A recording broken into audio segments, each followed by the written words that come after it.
So hello everybody. Today is December 13th, Friday, December 13th, yeah, 2019.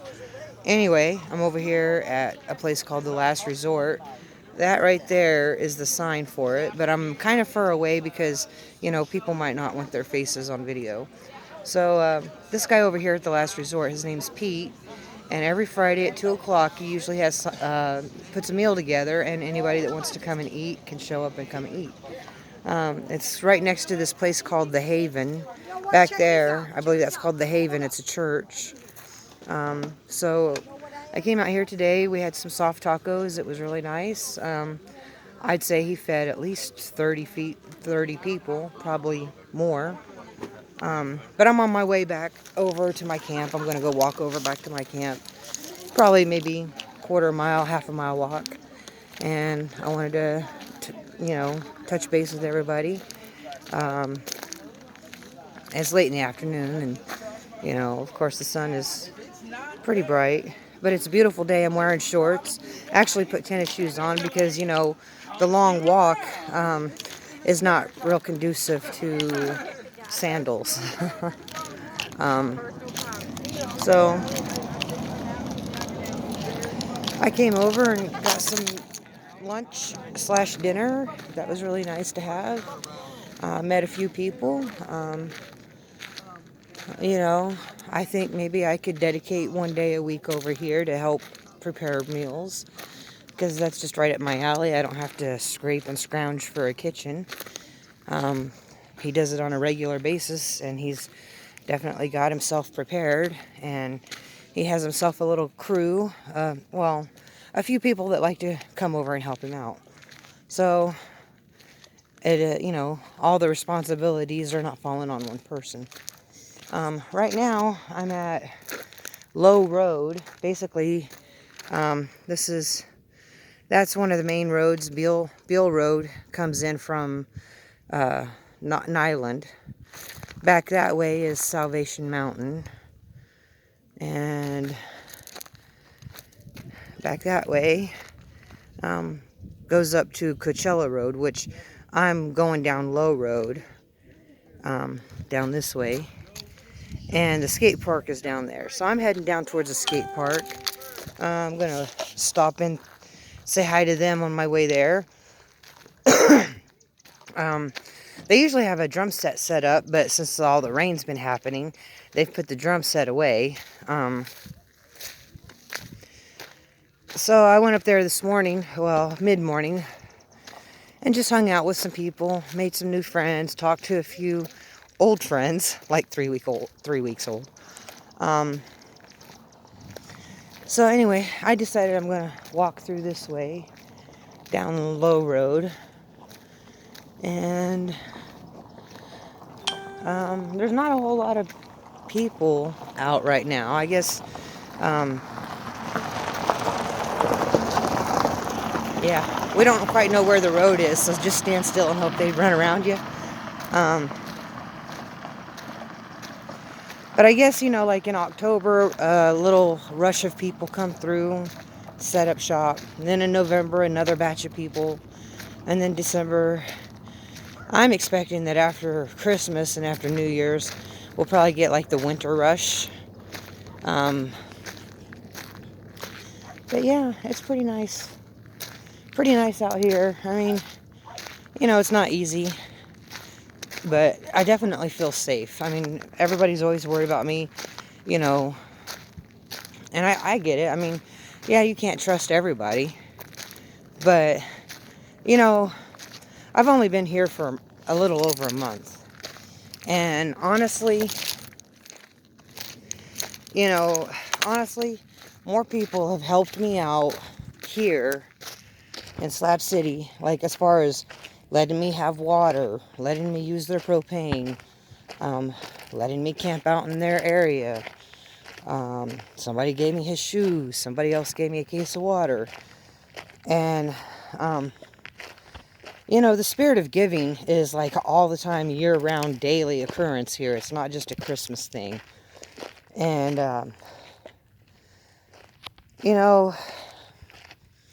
Okay, I said I was going to do a video. I'm going to have a long walk, so I might as well tell you.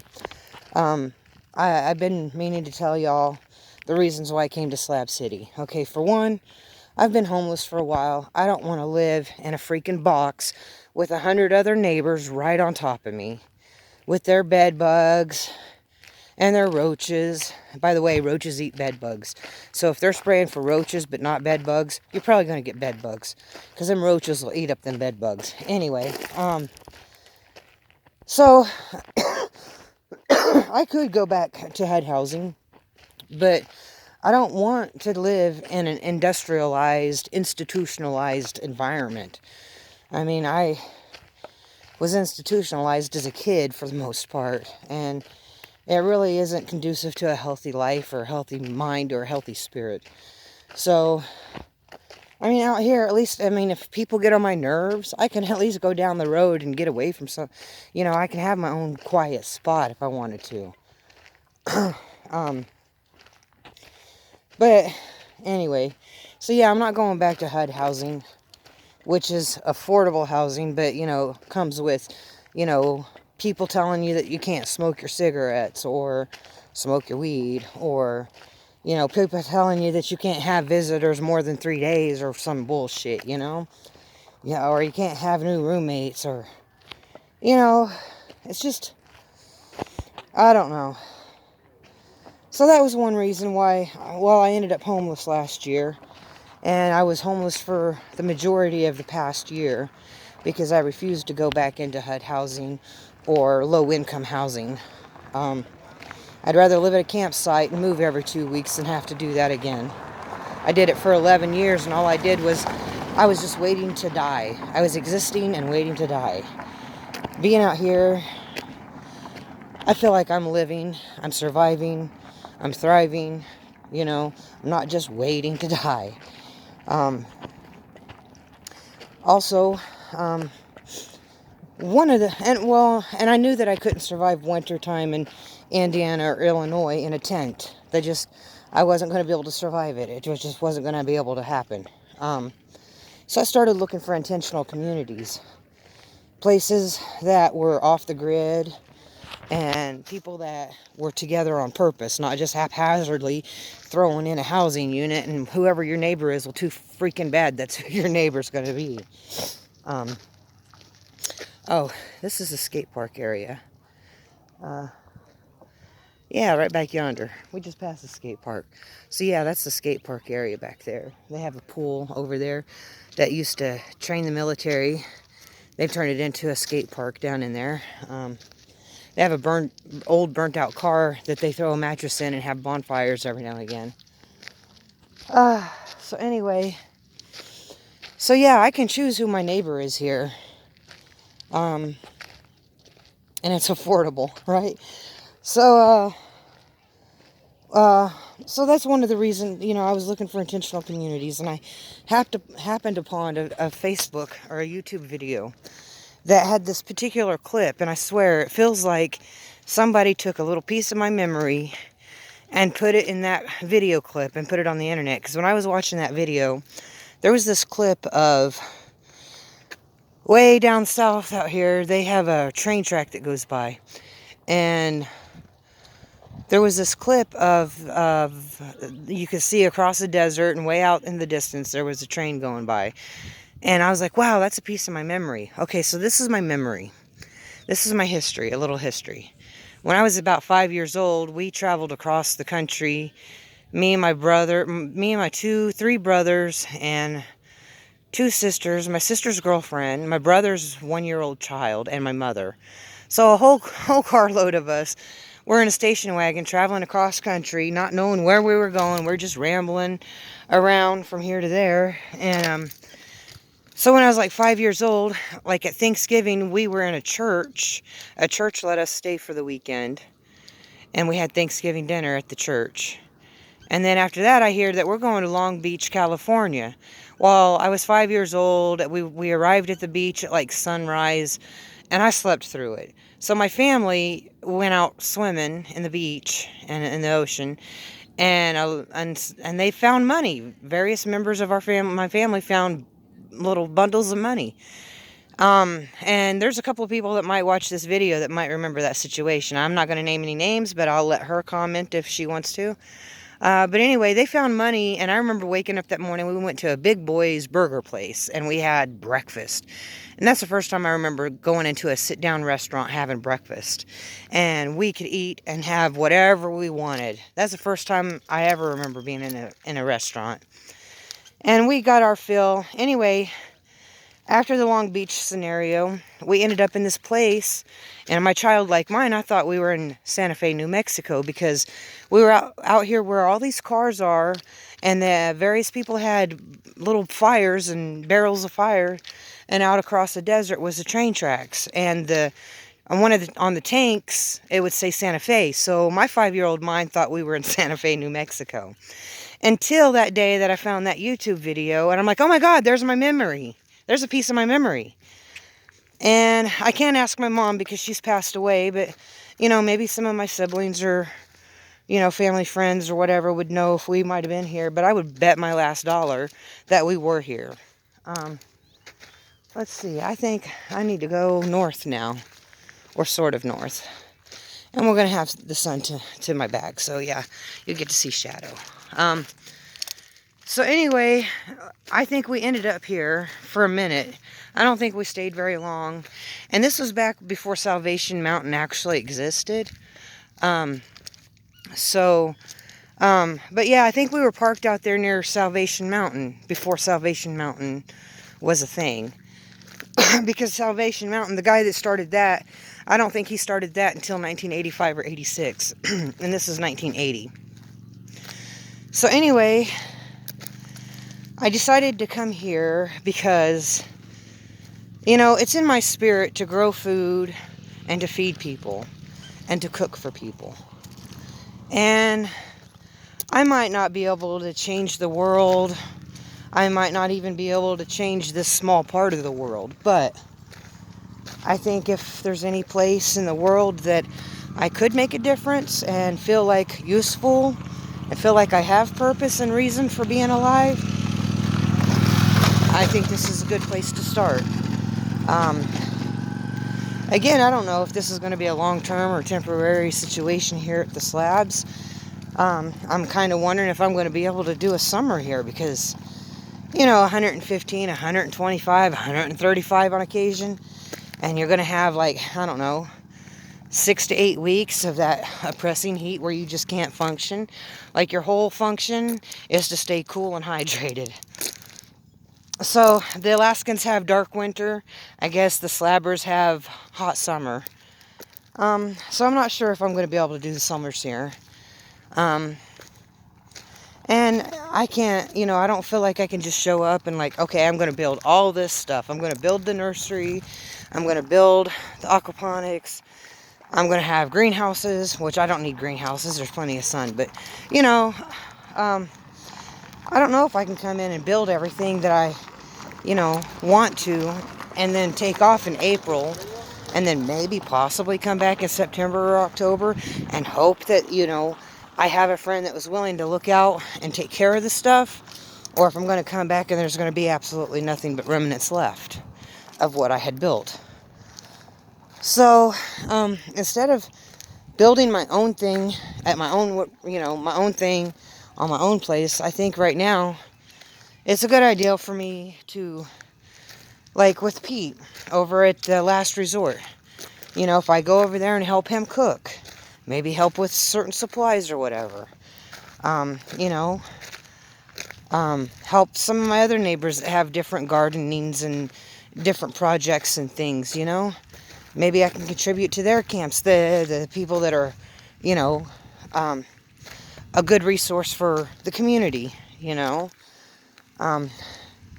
there's some camps here that they don't need my help. They've got money and they can hire people, no problem. And it's a business, whatever they're doing out here, Other people, they don't really have much of anything for themselves. They're cooking cooking food and feeding people just for the sole purpose of feeding people. They're not making money off of it. If anything, it's costing them. So those are the kind of people that I'd like to contribute to, is the people that are giving out of the purpose of giving and not out of the purpose of making money and making a reputation for themselves. I don't know. I mean, I think, honestly, I have a whole lot to learn before I can be like, okay, look, I'm going to do all this. And within 6 months, 9 months, a year, I'm going to have my camp exactly the way I want it. I really don't think it's going to happen that easy or that fast. So I think in the meanwhile, I'm going to go around and meet people and learn about their their different camps. And I went and met with one lady. She has a YouTube video or a YouTube channel, but I can't remember the name of the channel. But anyway, she took me around her camp, and the way they handle the wastewater of the gray water, the black water, how they recycling everything that they bring into camp. They, recycle or dispose of appropriately. They don't burn plastics. Very environmentally conscious. And, they're using cattails out of the South Canal to filter their water for their aquaponics. And I thought that was quite ingenious, because it's not costing them anything other than labor. You go down there, you dig, and they're heavy buckets full of mud and cattails. But I thought, wow, that's nice. That's awesome. So yeah, she showed me around her camp, and I was really impressed. And I can't imagine doing all that in 2 years. I couldn't imagine. But I think to do the things that these people are doing, for the most part, it's a team effort. I mean, there's a few people that are out here and they're doing it all by themselves. But more often than not, you'll find a group of people that are working together for a common goal.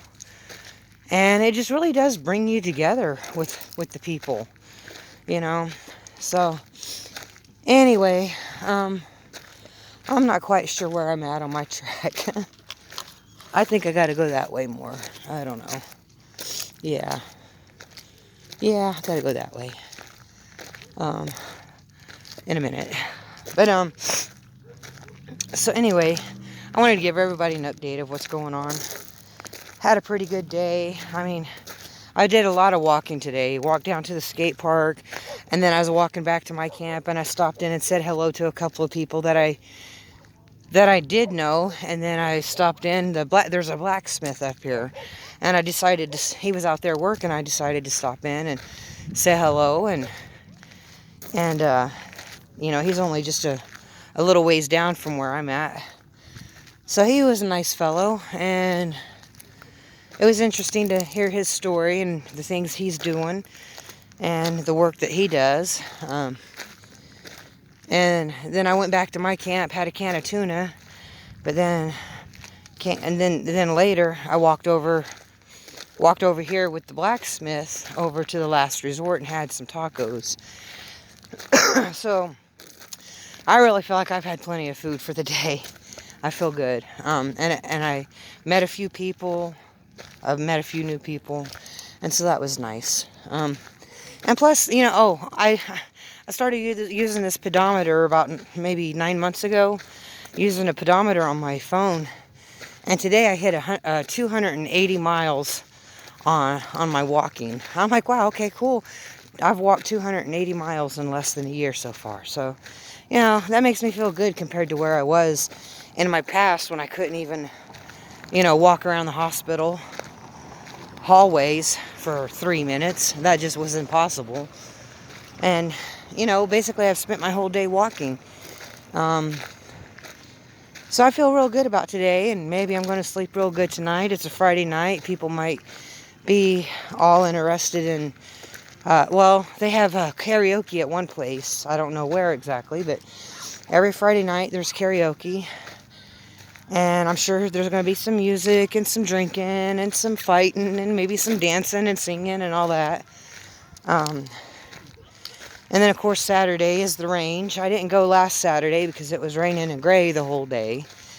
But I think I'm going to probably go to the range tomorrow. But with all the walking that I've been doing today, I think I'm probably just gonna come back to my camp and just chill out for the rest of the evening. Have an after dinner coffee. That's one of my favorites.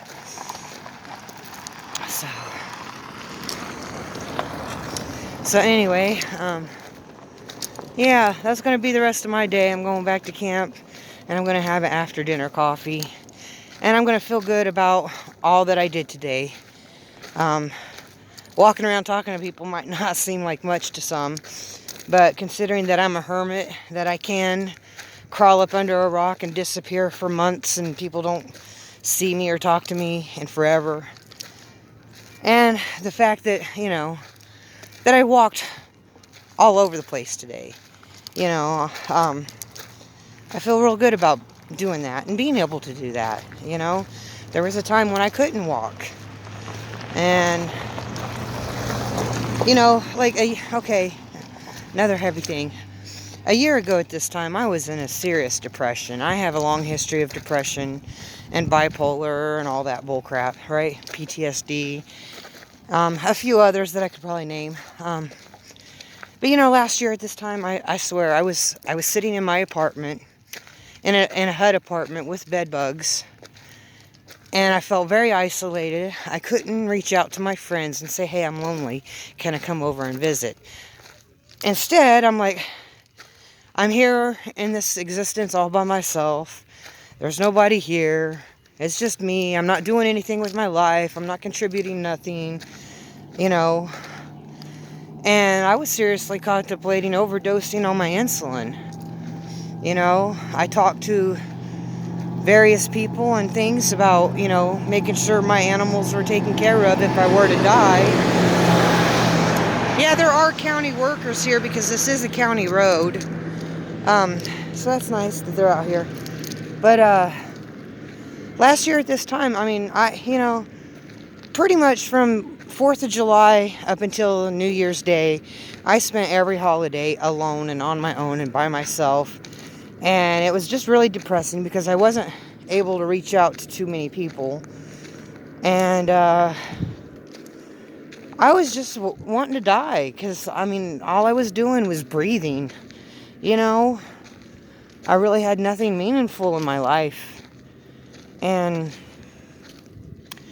you know, I mean, it's been rough being out here, going through the struggles I went through, losing Jack, and getting washed out, getting my camp raided, my truck breaking down, you know. And for the most part, that's all just been very easy emotionally and mentally for me to deal with. But last year at this time, any little inconvenience at all would have been the end of the freaking world. So I think being here or making this decision to take this journey has really helped me with my emotional stability. And, you know, maybe in some ways I feel like this is saving my life. And in some ways it's like turning back the clock in my youth or something. Like, I mean, I'm almost 45, but I feel energetic. I feel excited. I feel like I have purpose, even though I don't know exactly how to manifest it right now. But I'm really happy to be here. And that's like a far cry from where I was last year. Last year, it was the day after Christmas. I drove myself down to the hospital and said, look, I want to kill myself, so I need some help. Well, you know, I took a little vacation at the hospital. They put me on some drugs and sent me home. But in reality, that didn't change my life in much of a manner, you know, really. But, you know, the struggle is what makes you strong, I suppose, right? So, you can call me Hercules. No, I'm just being silly. But anyway, I've made it home. Here's the internet cafe. Like, most of the time, whenever I'm showing you the sign, I'm showing you from over yonder. But, so, yeah, there's the internet cafe. And then my camp is right back there. You know, I don't know how well you can see because it's dark. Oh, there's my truck back there. But yeah. So here we are. I made it home. So I'm going to sign off and I will post this video in a while. And If y'all ever have any comments, questions, or curiosities, just give me a holler. I'll be happy to listen or communicate. And thank you for following along, and thank you for going on this journey with me. So y'all have a beautiful day. Take care. Bye.